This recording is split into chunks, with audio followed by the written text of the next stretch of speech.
आषाढ महिना आहे आणि बाहेर बघा ना किती छान मस्त असा पाऊस पडत आहे.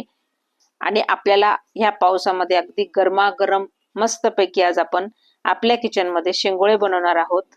आणि हे शेंगोळे नेहमीच बनवत जा बरं का, एकदम चटपटीत पदार्थ आहे आणि नेहमी बनवत जा, तुम्हाला सुद्धा आवडतील आणि लहान मुलांना सुद्धा आवडतात. त्याच्यामुळे आता शेंगोळे इथे बनवायला आपल्याला सुरुवात करायची आहे. तर त्या तत्पूर्वी तुम्हाला जर माझा व्हिडिओ आवडला तर नक्की एक लाईक करा आणि नवीन असाल तर सबस्क्राईब करायला मात्र विसरू नका. आणि नक्की तुम्ही देखील शेंगोळे बनवून बघा, तुम्हाला पण नक्की आवडतील. चला तर रेसिपीला सुरुवात करूया. तर इथे मी गॅसवर एक तवा ठेवलेला आहे आणि त्याच्यामध्ये भरपूर साऱ्या हिरव्या मिरच्या घातलेल्या आहे आणि लसूण घातलेला आहे, अद्रक घातलेला आहे आणि आपल्याला हे छान मस्त असं भाजून घ्यायचं आहे. असं भाजून घेतलं ना की शेंगोळ्यांना खूप छान अशी मस्त चव येते. आता हे भाजून झालेलं आहे तर यामध्येच मी थोडंसं 2 चमचे जिरं घालून घेतलेलं आहे. जिरं जास्त घाला, जिऱ्याची पण छान अशी चव येते. त्यामध्ये आपल्याला शेंगदाणे घालायचे आहे.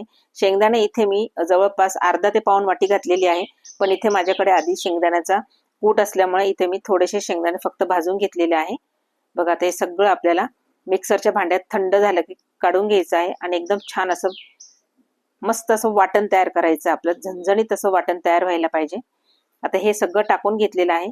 आता यामध्ये आपल्याला चवीनुसार मीठ घालून घ्यायचं आहे. अगदीच झटकीपट होणारी रेसिपी आहे.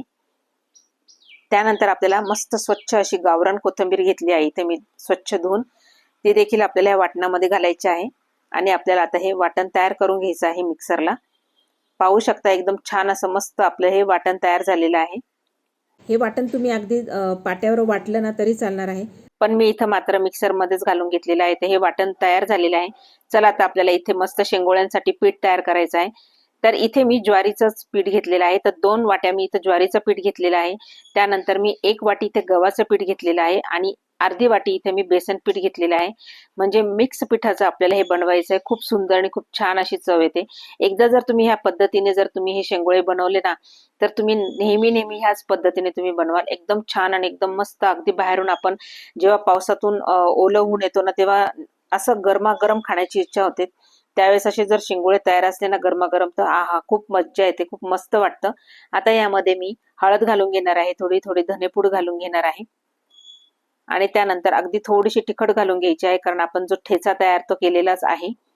पण अगदी साठी म्हणून आणि चवीनुसार आपल्याला यामध्ये मीठ घालून बघा आता इथं चवीनुसार मी मीठ घालून घेतलेला आहे. आणि आता आपण जो हा ठेचा तयार केलेला आहे ना यामधला थोडासा ठेचा म्हणजे 1 ते 1.5 चमचा ठेचा आपल्याला या पीठ भिजवताना घालून घ्यायचा आहे आणि बाकीचा ठेचा बाजूला ठेवायचा आहे.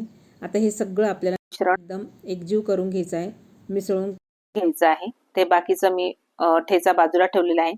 आता यामध्ये थोडंसं तेल घालून घ्यायचं आहे आपल्याला, म्हणजे शेंगोळ्यांना जी छान अशी चमक पण येते आणि छान लागतात, ते मोकळे सुटसुटीत होतात. बघा आता हे सगळं आपल्याला व्यवस्थित असं मिक्स करून घ्यायचं आहे. तर मी हे सगळं आता व्यवस्थित असं मिक्स करून घेते आणि आपल्याला एकदम अगदी थोडं पाणी घालून आपल्याला याचा पिठाचा गोळा तयार करून घ्यायचा आहे. बघा तर मी असं थोडं पाणी घालून पिठाचा गोळा छान असा करून घेत आहे. हा गोळा जो आहे हा खूपच जास्त अगदी पातळ पण भिजवायचा नाही किंवा खूप असा घट्ट पण भिजवायचा नाहीये आपल्याला. एकदम खमंग आणि चवदार लागतात बरं का हे शेंगोळे. अगदी तोंडाला चवच येते. अगदी आजारी जर माणूस असला ना तर तुम्ही आजारी माणसाला सुद्धा हे नक्की बनवून देत जा. त्या माणसाच्या तोंडाला अगदी चव आलीच पाहिजे. खमंग वास आलाय बरं का. मीठ, मिरची, तेल सगळं यामध्ये मिक्स केलेलं आहे आणि नुसतं घट्ट मळायचं. अजिबात हे जे कणिक आहे अजिबातच पातळ भिजवायचं नाहीये. आणि कोथिंबीर इथे मात्र तुम्ही जास्त टाकली ना तरी चालणार आहे. एकदम चवदार लागते. तुम्ही पाहू शकता. आता हे घट्टसर पीठ मिळवून घेतलंय आपण. 5 मिनिटं असं छान मस्तपैकी याला बाजूला ठेवून द्यायचं आहे. बघा एकदम. आता त्यानंतर आपल्याला याचे शेंगोळे बनवून घ्यायचे आहे. तर मी असे छोटे गोळे घेणार आहे. तुम्ही पाहू शकता व्हिडिओ दाखवल्याप्रमाणे. हे शेंगोळे बनवायलाच थोडा वेळ लागतो. जर तुम्हाला अगदी मदतीला कोणी असेल तर मात्र पटकन होतात. तर मी हे अशा प्रकारे अगदी छोटे त्याचं कटिंग करून घेत आहे. बघा म्हणजे ना असे पटकन आपले हे शेंगोळे तयार होतात. तुम्हाला मी दाखवते आता करून. खूप आपल्याला मोठे पण करायचे नाही, खूप छोटे पण करायचे नाही. मोठे झाले तर त्याचे तुम्ही असे तुकडे करू शकता. पाहू शकता तुम्ही. या प्रकारे आपल्याला हे असे शेंगोळे बनवून घ्यायचे आहे. बघा आणि पीठ भिजवल्यानंतर मात्र मी थोडंसं तेल लावलेलं होतं. त्याच्यामुळे काय होतं की एकमेकांना ते चिटकत नाही आता हे तर बनवतच राहायचं आहे, पण याच्यासाठी आपल्याला एक आमटी तयार करायची आहे. त्यामुळे मी गॅसवर एक कढई ठेवलेली आहे, त्यामध्ये तेल घातलेले आहे. तेल छान मस्त गरम झालेलं आहे व त्यामध्ये मी हिंग घातलेलं आहे. आता हिंग छान मस्त असं झालं की आपल्याला यामध्ये आपण जो ठेचा तयार करून घेतलेला होता ना, तो टाकायचा आहे आणि मस्त असा परतवून घ्यायचा आहे. अगदी खमंग परतवून घ्यायचा आहे. मस्त असा किचनमध्ये खूप असा सुगंध दरवळत आहे त्याचा. बघा आता यामध्ये मस्त परतवून झाल्यानंतर मात्र यामध्ये थोडीशी हळद घालून घ्यायची आहे आणि छान अगदी मस्त असा परतवून घ्यायचा आहे, म्हणजे यामधला सगळा कच्चेपणा निघून जाण्यासाठी. बघा एकदम छान मस्त असा परतवून झालेला आहे. आता यामध्ये आपल्याला छान अगदी तेल पण सुटलेलं आहे त्याला. आता यामध्ये आपल्याला पाणी घालून घ्यायचं आहे. ही जी आमटी तयार होते ना, ते हीच खूप छान लागते. तुम्हाला जितकी पाहिजे तितकी तुम्ही जास्तीत जास्त आमटी तयार केली तरी चालेल. सुरुवातीला मी इथे 2 ग्लास पाणी घालून घेतलेलं आहे आणि आता आपल्याला एक वाफ काढून घ्यायची आहे. त्यानंतर तुम्हाला हवं तेवढं पाणी यामध्ये घालू शकता, जेवढी आमटी पाहिजे असेल. तर मला जास्त आमटी पाहिजे होती गरमागरम पिण्यासाठी, त्यामुळे. मस्त अशी पाण्याला उकळी आलेली बघा. तर इथे पाण्याला उकळी येऊन माझं तरी 15 मिनटं तरी छान अगदी हे पाण्याला उकळी येऊ दिलेली आहे. म्हणजे हे पाणी छान मस्त असं 15 मिनटं शिजलेलं आहे. आणि तोपर्यंत इथे मी शेंगोळे तयार करून घेतलेले होते बघा. आता हे सगळे आपल्याला ह्या पाण्यामध्ये, उकळत्या पाण्यामध्ये हे शेंगोळे घालून घ्यायचे आहे आणि मस्तपैकी अगदी स्लो गॅसवर हे शेंगोळे 15 ते 20 मिनटं आपल्याला असे शिजू द्यायचे आहे.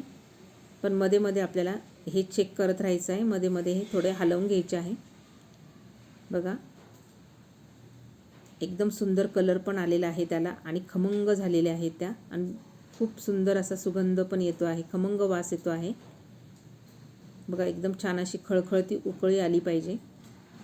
निदान अर्धा तास तरी हे आपल्याला शेंगोळे असे ह्या पाण्यामध्ये शिजवून घ्यायचे आहे बघा. आता हे जी आमटी आहे ही पातळ आहे, तर याला काय करायचं आहे, जे आपण कणिक भिजवलेली होती त्यामधलाच थोडासा छोटासा गोळा शिल्लक राहू द्यायचा आहे आणि तो इथे पाण्यामध्ये अगदी छान त्याचं पातळ करून घ्यायचा आहे. तो कणकेचा जो गोळा आहे आपण भिजवलेला, म्हणजेच काय की आपल्याला हा रस्सा लावायचा आहे. याने काय होईल की ह्या रस्स्याने आपल्या आमटीला मस्त असा घट्टपणा येईल. आणि हे सगळं पाणी आपल्याला यामध्ये टाकायचं आहे.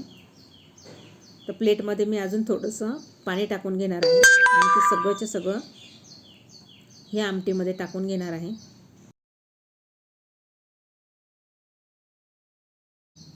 बघा आता एकदम मस्त अशी छान उकळी येऊ द्यायची आहे. आता मात्र पुन्हा आपल्याला हे 10 मिनटं असंच छान मस्त उकळी येऊ द्यायची आहे बघा. आणि वरतून कोथिंबीर घालायची आहे. तर इथे आपले गरमागरम एकदम मस्त आपले हे शेंगोळे तयार आहे. चला तर आपण मस्त असं गरमागरम हे शेंगोळे सर्व करूया. तर इथे एक मी बाउल घेतलेला आहे आणि त्यामध्ये आपण जे तयार केलेले शेंगोळे आहे ते सर्व करून घेऊया. अगदी गरमागरम मस्त सगळ्यांना बसवायचं आहे एकदम, आणि ह्या गरमागरम शेंगोळ्याचा आस्वाद घ्यायचा आहे. पाहू शकता किती छान दिसत आहेत, अगदी पाहूनच तोंडाला पाणी सुटतं. तर या पद्धतीने तुम्ही करून बघा. हे ज्वारीच्या पिठाचे शेंगोळे आहे. मी एकदा कुळथाच्या पिठाचे देखील तुम्हाला शेंगोळे दाखवलेले आहे, याची पण रेसिपी मी शेअर केलेली आहे बघा. कलर वगैरे पण किती छान आलेला आहे. तर एकदा नक्की करून बघा. तुम्हाला हा व्हिडिओ कसा वाटला मला कमेंट करून नक्की सांगा. व आपल्या मित्रमैत्रिणींमध्ये देखील हा व्हिडिओ तुम्ही शेअर करायला विसरू नका. आणि नक्की एक लाईक करा आणि नवीन असाल तर सबस्क्राईब करायला मात्र विसरू नका. आणि शेजारी बेल आयकनला क्लिक करा, म्हणजे अशाच नवनवीन व्हिडिओ तुम्हाला माझ्या चॅनलमध्ये पाहायला मिळतील. चला तोपर्यंत धन्यवाद.